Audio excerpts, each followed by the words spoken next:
আসসালামু আলাইকুম বন্ধুরা। তো দেখতে পাচ্ছ আমি এখানে মাছ নিয়ে নিয়েছি। তো এটা হচ্ছে লাইলেন্টিকার মাছ। আমার অনেকটা মাছটা ভালো লাগলো, অনেকটা বড়, 700-র উপরে ওজন মাছটার। আর এটা হচ্ছে আমাদের ভাইপো হয়। আর এর দোকান হচ্ছে আমাদের গোবরঝুরি মোড়ে।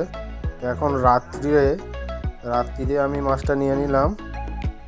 তো এখন ভাইপো কেটে দিচ্ছে। মাছটা অনেকটাই ভালো,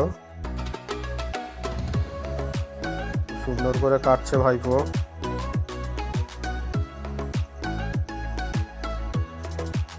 তো এই ব্লগটা আমি অনেকদিন পর ছাড়ছি, আমি অনেকদিন ব্লগ ছাড়া হয় না।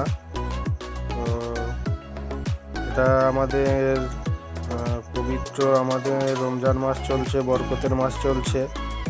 তো সবাই আশা করি তোমরা ভালোই আছো। আমার জন্য দোয়া করবে সবাই, যেন আমিও সুস্থ থাকি। আমিও দোয়া করব সবাই যেন এই মাসে সবাই সুস্থ ভালো থাকে। আল্লাহ হাফেজ।